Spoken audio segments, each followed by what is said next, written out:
And this vivid dream is about a house that will no longer be on the market for sale up to this day. Because some people say that the house is haunted, some people classify it as dreams. But this one account, Charles, I want to tell you exactly all about what happened to his son in this house. So if you guys are into these type of stories, please smash the notification bell as I am new to this, and subscribe to my channel because it really helps my channel. Alright y'all, let's get into this vivid dream. Charles was this big outdoorsman. He was a working hard type person. He always went to work on time, was very bad at book, and always throughout the course of his day did everything out of book. But he always loved it, getting off work, enjoying wilderness, cooking out, drinking beer, and just having a really good time with his son, Michael. But unfortunately, in this story, things will take a turn to the worst because Charles decides that after a while, he kind of got used to his area he was in, so he decided to move, and he finally got his career where he wanted it to be. So he said, I think it's time to do like more of a family thing, and he went out and met a woman, and he would start dating, and Margaret and him would go to get married, and then they would buy this home that's up in Ohio, in a nice wilderness, sitting up near mountains, and there's good trees around, and good illumination from the moonlight coming into the house. So it was everything he imagined, plus more. When Charles went out to look for this house in Ohio, he found this house, and he was like, it's really huge, has several rooms and a couple bathrooms, has a nice kitchen and everything. But the thing was, it always struck him weird, like, why is it so cheap? But overall, his wife said, well, you know what? If we ain't got to put much money into the house, then we can put more money into the house. So let's buy this house and let's just fix it up. I mean, we can use all the rest of the money to fix it up because we got this house at such a good discount. And Charles, after a while, he's like, you know what? I do like the wilderness and stuff, so I guess this would work. So he went on ahead and just went through with the purchase, even though he still had his little signs of doubts. It's like, if this house is on the market and it's this big and it's a steal, why isn't anyone else buying it? So he'll move, and then they get settled in, and he gets his little job and stuff transferred out there, and pretty much they, start living that normal life and stuff. But Michael, which is Charles' son, will always come in his parents' room in the middle of the night and lay in the bed with them and try to go to sleep. And then his father would say, no, you got to go back to your room. It's just a new house. You got to hear. He's talking about hearing things. And he's like, it's just new cracks and stuff. You got to get used to the sounds of a new house. And predominantly his father will put him back in the bed, and then he'll respectfully go back to his room, lay beside his wife Margaret, and them two would go to fast asleep. Through the night, they would hear a loud screaming noise coming from the son's room. And he would pop up, and he would run over to the room, and he would open the door, look in there, and his son was sound asleep. So he kind of had that feeling like something's wrong, but I don't know. Maybe I'm hearing things. I'm tired. It's the middle of the night. My son was already complaining about he hearing noises and things that's weird, and he can't sleep. So maybe I'm just overloaded. So he just went back to the room and taxed it off as, maybe he thought he heard something and went back to sleep. The next day, when they go downstairs and Charles and Margaret is making breakfast, their son, Michael, will come downstairs and he'll say, Dad, did you see all that last night? And his father would turn and say, what? He's like, it was a loud scratching and screeching noise coming from underneath my bed, and I just couldn't tell what it was, so I just balled up in the sheet. And his father said, well, you go in there. When I went in the room and checked on you, you were fast asleep, and it seemed like you was perfectly fine. He said, I did hear some type of noise, but it didn't sound like no screeching sound or anything. And the son said, Dad, I'm scared of my room. There's something wrong. And he says, well, let's just give it a few days and let's see how it is. And, he did the typical, let me talk some comfort into him. And he did. He talked some comfort into his son. His son kind of understood. And he's like, okay, well, you know what, Dad? And that's fine. And they went on about their day.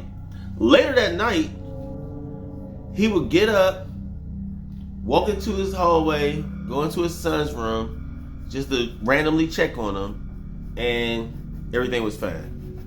But when he's walking back and he turns around and closes his son's door, and he's walking back up the hallway toward his room, he will hear the loudest yelling noise come from his son's room that he had just left from. So he turned around, he darted back towards his son's room, he would open his son's room door, and right as he opened his son's room door, he see his son is already sitting up out of the bed, and he's just balled up, and he's sitting there, and he's looking. And his son is looking like, Dad, there's something in this house. He said he heard a screeching sound, and there was some type of monster that came from under his bed. He really couldn't tell what kind of monster it was, or if it was even some type of certain kind of monster, because I don't think monsters come with a certain kind. So his father's kind of looking at him, but mind you, he's young, and his father's all confused, but he could tell his son definitely something happened, because his son is pouring his sweat, and he's frantic looking. He's shocked, like he's seen something. But he was sitting in the room with his son and said, you know what I'm going to do is I'm going to stay here with you, and I'm going to let you go back to sleep, and I'm just going to sit here, and I'm going to monitor you. Now, when he sat there, he said his son will go back to sleep, and as his son was sleeping, he would see his son shaking and screaming and yelling at the top of his lungs, and he said it just didn't seem right, so he pushed his son real hard and woke his son up, and his son would pop up and said, Dad, did you see it this round? It's under the bed. It's a monster that's under my bed. And he said, well, I didn't see anything, and you were asleep, and I've been sitting here the entire time. I never left your bedside. And that's when it dawned on him.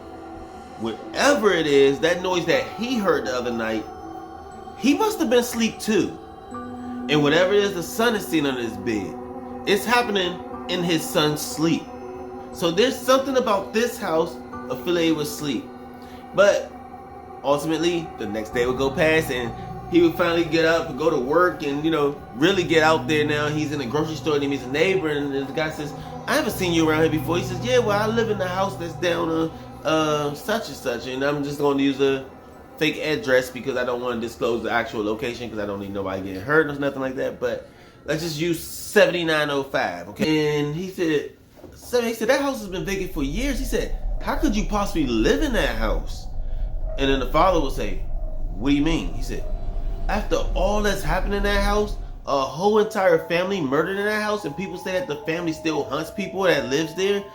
And the father's just, he's trying to soak in all this information, and he's putting two and two together of what his son was saying and stuff, and what is going on. He said, so is it like somebody that's actually in that house? He said, I've never had no problems. Of course, he's trying to cover his tracks, and he says he never had no problems out of that house stuff. But in his mind, he is like, oh my God, when I get to that house, we are gone. And he did. When he got to that house, he would pack his family up and say, we're out of here.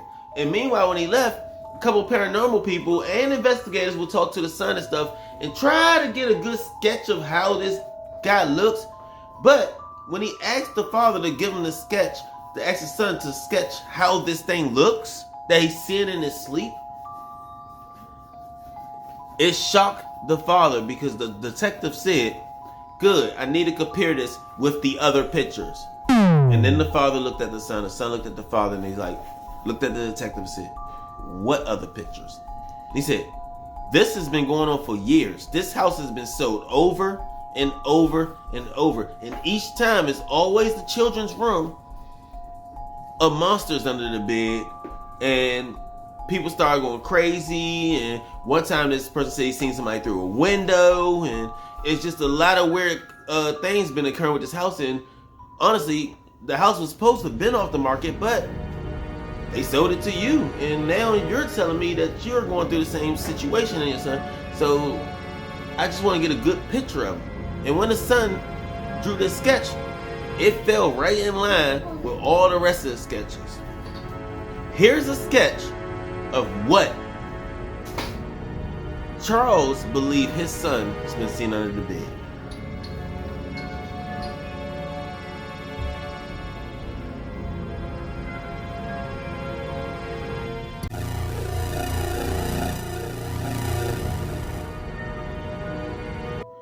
In order to understand this story, you need to understand what type of guy that William was. William was more of a hardworking type guy, outdoorsman, very good in sports, always like to do stuff that's interactive, and also a very, very good professional bike rider. And him and his friends would get out and ride miles and miles every Sunday until, it gets cold out, and then they kind of chill, and then they go back around, and he goes back to working hard and doing other things, and he goes skiing and stuff. But every summer he'll go back out, and him and his buddies would get together and they'd go bike riding. That's kind of where this dream starts, is actually with him going bike riding. And then all he could remember after bike riding was going into this trance in this dream. But in this dream, he would state from his mouth exactly how the dream played out. Here's how the dream played out. He says he could remember being asleep when things would start getting dark, and it gets really dark, and I'm guessing that's because he was asleep, but he would say that he'll get some type of redness in his dream, like the going from sleeping in this all black to sleeping and now it's all red. And he can assume that maybe, like, I guess in his dream it's some big spotlight that's sitting over his eyes, or you know how it is when you close your eyes and you see the light that's flashing in and it's giving you that red look. If you just close your eyes and look at a light, you'll see exactly what I'm talking about. And he said that's how his dream would start off. Then, as he's in this dream and he can't wake himself up, he's trying his best to get out of this dream. And he says in this dream, he could feel like somebody is like writing on him, or like maybe it's some type of ink pen or something. And he said then that felt all weird, and he still couldn't move, and he couldn't get up, and he was stuck in this dream, and he was trying his best to get up. And he said as he was still trying to get up and stuff, he could hear voices and people talking, but he couldn't understand all the words that the people were saying because he couldn't make out half of the phrases and terminology that the people around him were using in his dream. And he said, but before he knew it, he would hear somebody say, okay, start, and then they would ask for a specific item.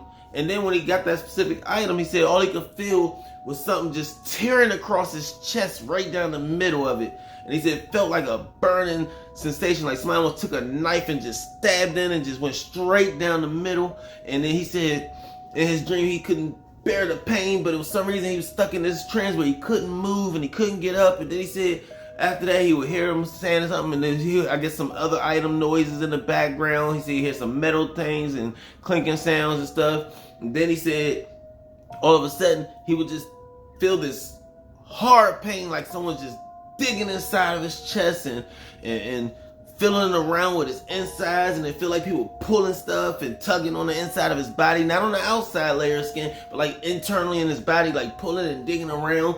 And then he said he started feeling some type of cut lines and stuff, like somebody taking a knife and going right across his jaw right here. And he said he couldn't do nothing but feel it, and he said he felt 100% of the pain in his dream, and there's nothing he could do. He's just sitting there, he's stuck in it. And then he said he would hear somebody say another item. And when they asked for this other item, he said all he could think was, before this next item comes, I need to wake up. I need to get out of this sleep. Maybe if I die in my sleep, or what if you know, this next item feels even worse than the first couple items, because nothing this person's saying in my dream make any sense. I don't understand the terminology, and I don't know what's going on, but every time they say something, it's just getting worse and worse and more painful. And as the doctor just asked for some other item or whatever that was, and the guy would hand it to him, all he said he could feel was something just stabbing through his chest and stabbing back out the other side. And they'll say again, and then it would stab him in the chest, and something stab him out the other side, and then something would stab him in the chest, and something would stab him out the other side. And then he said before he knew it, he was in so much pain, but he couldn't talk. He couldn't do anything. In fact, he couldn't even open his eyes. He could just hear, and he could just feel the pain as if someone is just stabbing, and you feel a cutting, and you feel people drawing on you lines, and I mean all sorts of stuff. And then before you know it, he would eventually break out of this trance just enough, because of the pain was so excruciating, that he actually was able to open his eyes just a little bit. But for some reason his eyes were still being held down, but he was opening them just enough to wake up and look around. And then that's when it dawned on him. But before I get into that, let's go back to the start so you can actually understand what had happened. In the beginning, he would go out, he would call his buddies, they would go bike riding. And the bike riding was very successful, because that was kind of the last thing he could remember before this whole dream thing happened. And as he was riding, a tractor trailer would come down and T-bone him on the bike, where he come falling off the bike onto the ground. And when he hit the ground, he went into that dream. But that wasn't a dream. Here's the truth of what he felt.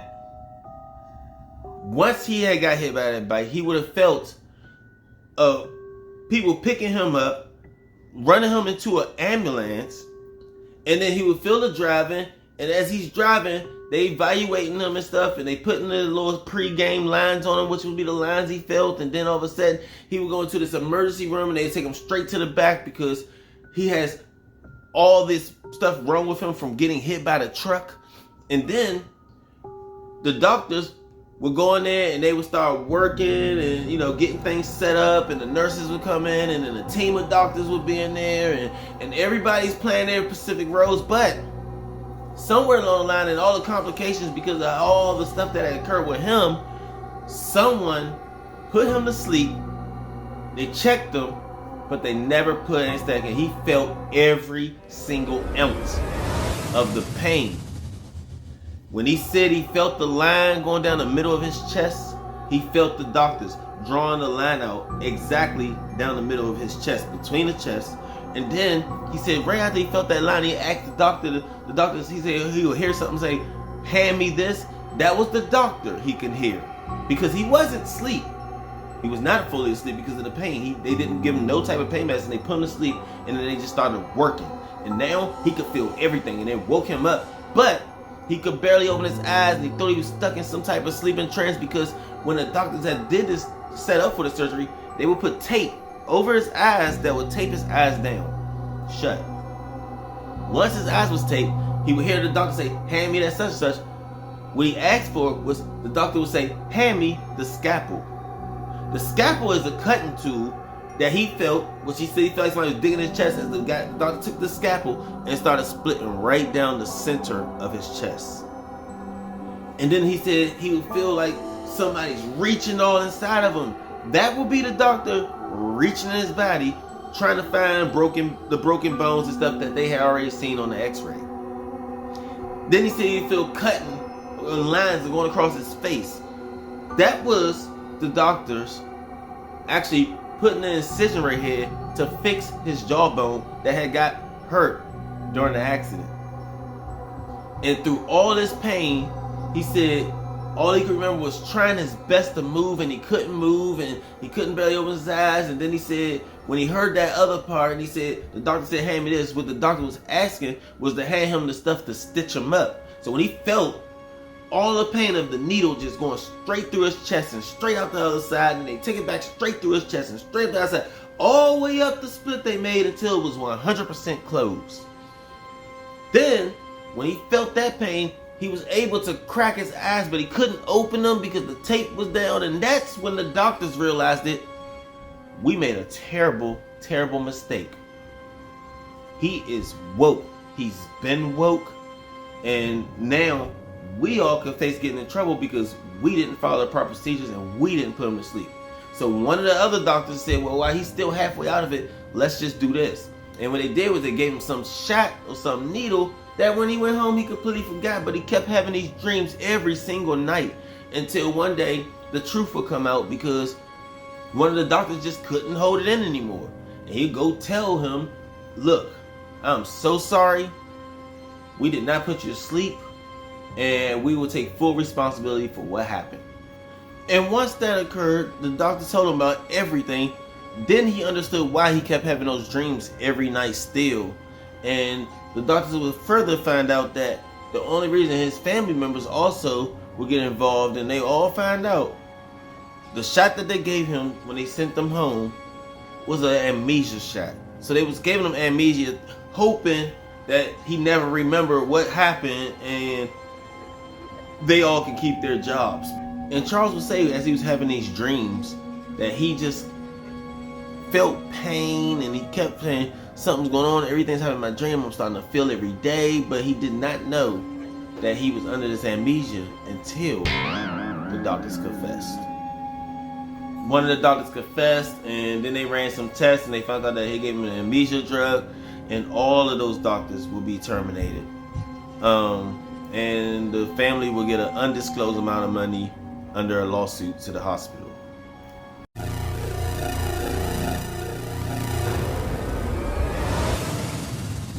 In this story, Diana and Stephen will give birth to a little girl, Amy, that they so adored and they loved, and they always, play with her and pick her up and, really give her like the attention she needed as a young woman, a little girl. So as time would pass, and this little girl would start to get older, they would start noticing weird stuff. Like when she had her, food, she would take her stuff and stack her food into a pyramid, and then she would just sit in front of it, and then she would just take her knife and start stabbing into it, and then they say, hey, calm down, stop, what are you doing? Which is a plastic knife, she's still a little girl at the time. So, her parents started really kind of looking into her mental state. But, sometimes she would go back to normal, act normal, play and have fun and, do stuff that regular kids do. But every year she gets older, she just get more and more weird, like, kind of stay to herself and start finding herself in a really dark place. And before you know it, she was isolating herself from everyone. She just stay in this room, and every time she have dreams and stuff, and she's still a little girl at the time, every time she have dreams and stuff, she would come out the room and she would just say, "Mommy, I'm sorry about what happened to all the kids at the park today," because the mother was a teacher. And she'd say, "What?" And then she's like, "I'm sorry." And then she'd just go back in the room. Her mother would go to work that day, and when she get there, she take the kids out to recess. All of the kids would just like start getting head hurting and headaches, and the parents and the other teachers and staff is kind of running around trying to help each student. And she'll go home and she just think, my daughter told me this before I left the house. And then she'll go home and her daughter again wants to be in the room in the dark place as always, and she sits on this bed and she kind of thinks to herself, and she really isolated herself at the time because she's starting to become, as she got older, noticing that she was a menace to society. She was not good for society. She knew this, and there was nothing she could really do about it. So she kind of started isolating herself even more and more. She even had a few times when she thought about committing suicide, but she wouldn't. And as time go on and stuff, she'll just come back out the room at night in the middle of the night and go, as she sleeps, she'll come out of the room and say, "Mommy, I'm so sorry about Uncle." And then she's like, "What about my brother?" She's like, "I'm so sorry." And then she just walked back in the room. And when she walked back in the room, later on, about an hour later, she get a phone call that her brother was in this tragic accident and he didn't make it. He was rushed to a hospital and pronounced dead. At this point, the mother and the father, they're going bizarre. They trying to figure out what's going on with my child. They take the child to see different doctors and stuff. And she knew it, and she said, "I'm sorry, Mommy, I just can't stop doing it." And eventually, like, she start hallucinating in the daytime while she's woke, and she thought, she thought killing herself, and she couldn't live with herself. But things will only get worse because as time went on, she would tell her parents again in the middle of the night, "I'm so sorry, we shouldn't go to the beach tomorrow." And the mother said, Why shouldn't we go to the beach?" She said, "Because Auntie is going to drown and it's going to be bad, and she's going to be so far out in the water, can't no one save her." So she said, "Okay, this has got to stop. Stop these myths. Okay, I understand there's a couple things get you, but that is not going to happen. We're going to go out and have a good time as a family. I really need you just to keep your head on straight."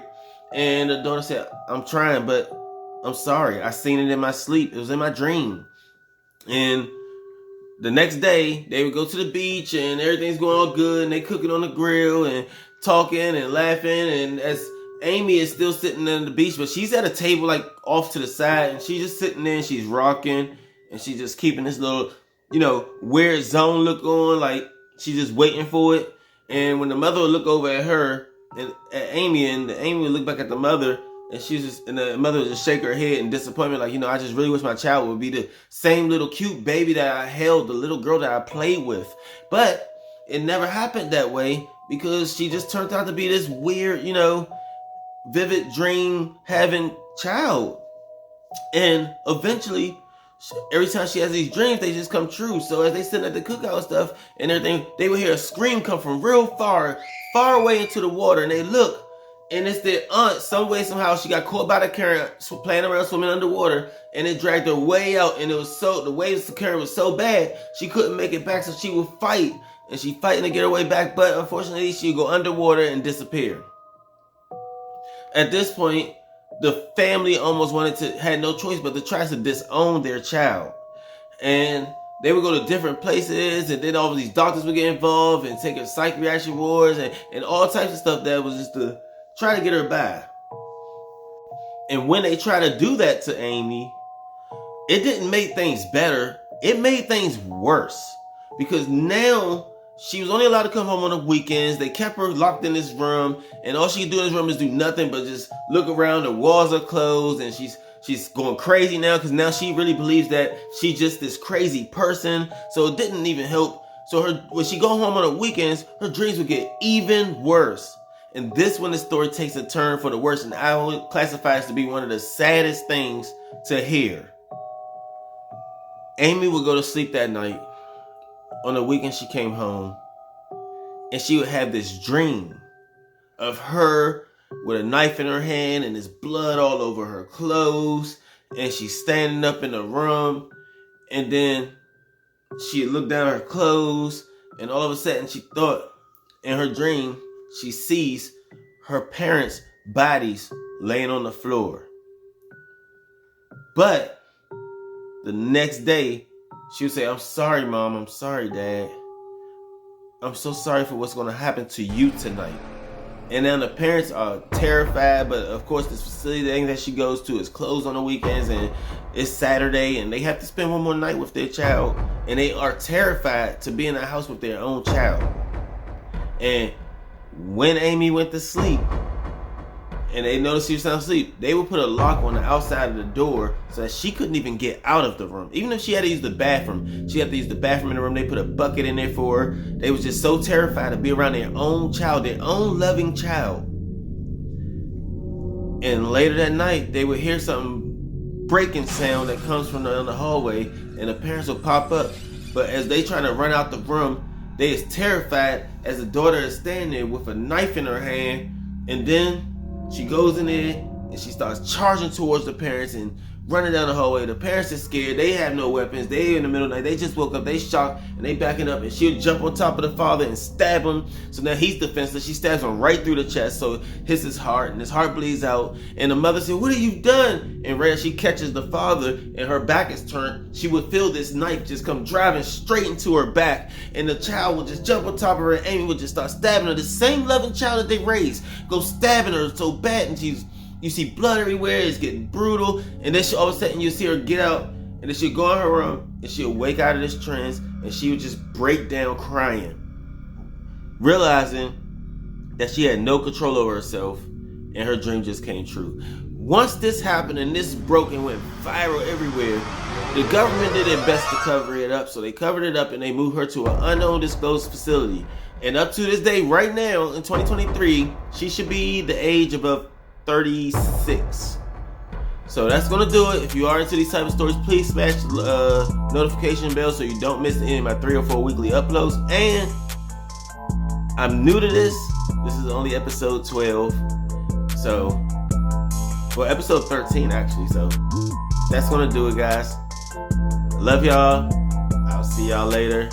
Stay tuned for the next Vivid Dream.